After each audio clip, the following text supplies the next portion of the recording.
नमस्कार, मैं समाशोधन के ऑनलाइन मंच पे आप सभी का हार्दिक अभिनंदन है। जैसे कि आज एक नया परिवर्तन हुआ है पैन कार्ड में, तो उसी के तथ्यों के साथ उपस्थित है ये नए तथ्य पैन कार्ड के। चलिए, आज पैन कार्ड 2.0 प्रोजेक्ट यानी परियोजना आई है। इसका पहला पॉइंट क्या है कि इसका उद्देश्य स्थायी खाता संख्या यानी पैन परमानेंट अकाउंट नंबर को सरकारी एजेंसियों की सभी डिजिटल तंत्र के लिए कॉमन बिजनेस आइडेंटिफायर के रूप में इसे तैयार करना है। ठीक है। दूसरा पॉइंट क्या कह रहा है कि क्यूआर कोड के साथ परमानेंट अकाउंट नंबर यानी पैन को मुफ्त में संवर्धित यानी अपग्रेड किया जाएगा। यानी जो पैन कार्ड आपके पास है उसको अपग्रेड करने के लिए कोई भी शुल्क आपको देना नहीं है, ये मुफ्त है। ठीक है। चलिए, हाँ मुफ्त है तो ये अच्छी बात है। हाँ, आइए क्वेश्चन नंबर 3 पे आते हैं, मतलब इस 3rd पॉइंट पे आते हैं कि पैन नंबर को बदलने की आवश्यकता नहीं होगी। यानी जो आपका पैन पीछे जो भी नंबर उसमें है, 10 नंबर जो भी दिए गए हैं, उसे परिवर्तित नहीं किया जाएगा। बिना पैन नंबर बदले ही या संवर्धित हो जाएंगे यानी अपग्रेड हो जाएंगे। इसके लिए कोई शुल्क दे नहीं है, इसका है ये। ठीक है, इसके लिए कोई शुल्क दे नहीं है, जैसा कि हमने ऊपर भी पढ़ा था। 4th पॉइंट क्या कह रहा है कि यह एक ई गवर्नेंस परियोजना है। ठीक है। नेक्स्ट, कॉमन बिजनेस, यहाँ पर एक जो शब्द आया था बेटा पीछे, कॉमन बिजनेस आइडेंटिफायर, उसी का अर्थ यहाँ पे मैं बताने जा रहा हूँ आपको। कॉमन बिजनेस आइडेंटिफायर के अंतर्गत स्पेसिफाइड यानी विशिष्ट डोमेन मतलब क्षेत्र में, विशिष्ट क्षेत्र में बिजनेस से संबंधित व्यवस्थाओं के लिए एक यूनिवर्सल आइडेंटिफायर के रूप में पैन को बदला जाएगा। यानी पैन कार्ड अभी कैसा हो जाएगा? यूनिवर्सल हो जाएगा। ठीक है बेटा। चलिए आते हैं नेक्स्ट में। पैन डाटा का उपयोग, पैन डाटा यानी पीएन डाटा का उपयोग करने वाली संस्थाओं के स्टोरेज सिस्टम को अनिवार्य बनाना लक्षित है। स्टोरेज सिस्टम को क्या बनाया जाएगा? अनिवार्य बना दिया जाएगा। नेक्स्ट, प्रधानमंत्री नरेंद्र मोदी जी की अध्यक्षता में cabinet committee on economic affairs, जिसका शॉर्ट नेम CCEA है, ने इनकम टैक्स डिपार्टमेंट के पैन 2.0 प्रोजेक्ट को मंजूरी दी है। तो पैन 2.0 परियोजना को मंजूरी किसने दी है? CCEA ने। ठीक है, फुल फॉर्म इंपॉर्टेंट है, ध्यान रखिएगा। चलिए, पैन से संबंधित एक विशेष तथ्य है, 8वें नंबर को टिक कर दीजिएगा। ठीक है, मैंने भी कर दिया। पैन का उपयोग इनकम टैक्स एक्ट 1961 के सेक्शन 139 कैपिटल ए के तहत किया जा रहा है। ठीक है, देखिए पैन के पर चर्चा हो रही है वर्तमान में, तो ये पूछ सकते हैं किस एक्ट में है, किस सेक्शन में है। ठीक है, तो एक्ट कौन सा है? इनकम टैक्स एक्ट है, आयकर अधिनियम 1961 का है, और इसकी धारा 139 कैपिटल ए है। ठीक है, ध्यान रखिएगा इसे। चलिए आते नेक्स्ट में।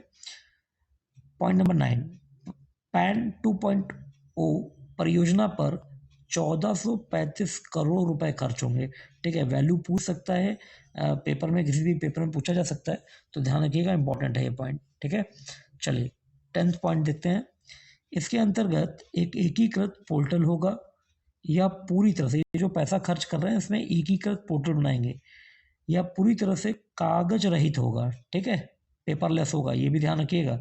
आपसे पूछेंगे कि ये जो पैन 2.0 है इसका पर्यावरण से कोई लेना देना है क्या, इस तरह के क्वेश्चन बनाएंगे, तो आप उनको बता पाएंगे कि हाँ कागज रहित है, ये ऑनलाइन होगा, शिकायत निवारण प्रणाली पर जोर दिया जाएगा। ठीक है, चलिए अब आते हैं नेक्स्ट में। नेक्स्ट में कुछ अति विशिष्ट इसके जो लाइंस हैं वो आप थोड़ा देख लीजिए बेटा। ठीक है, पैन और टैन दोनों के लिए। तो देखिए अति विशिष्ट में पहला क्या है कि पैन कार्ड पंजीकरण के समय व्यक्तियों और संगठनों को जारी किया जाता है। किसको जारी किया जाता है? व्यक्तियों और संगठनों को।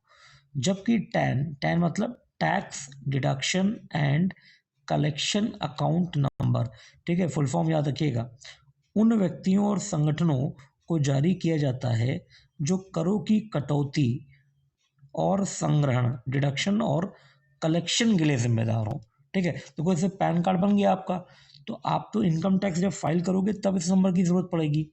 टैन क्या है? टैन जो आपसे जो tax deduction at source, TDS आपसे प्राप्त कर रहा है और सरकार को दे रहा है, उसको किस नंबर की जरूरत पड़ेगी? उसको 10 की पड़ेगी। ठीक है, ये ध्यान रखिएगा। चलिए, 10 यह 10 अंकों का अल्फा न्यूमेरिक नंबर होता है। ठीक है, चलिए नेक्स्ट, इस नंबर को टीडीएस या टीसीएस, टैक्स कलेक्शन, ठीक है, टीडीएस यानी tax deduction at source, tax collection at source, return दाखिल करते समय या संबंधित आयकर विभाग के साथ कोई अन्य कागजी कार्य हेतु जारी किया जाता है।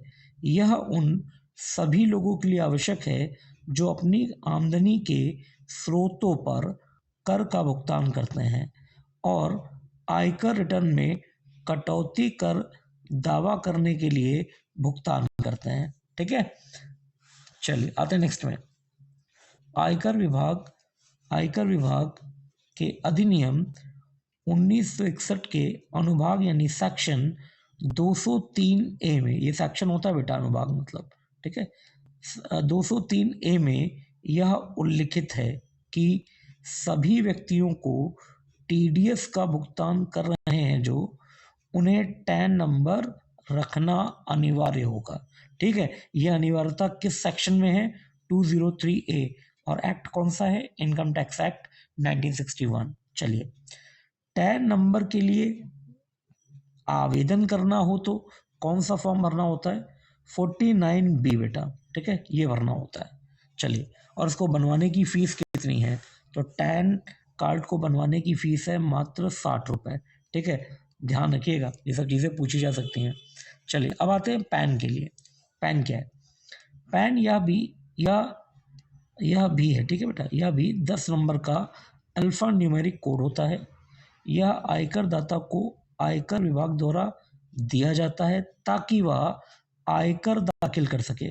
आयकर मतलब इनकम टैक्स। ठीक है, चलिए, पैन कार्ड के लिए आवेदन करना हो किसी व्यक्ति या संस्था को तो उसे फॉर्म 49A भरना होता है, मगर किसके लिए?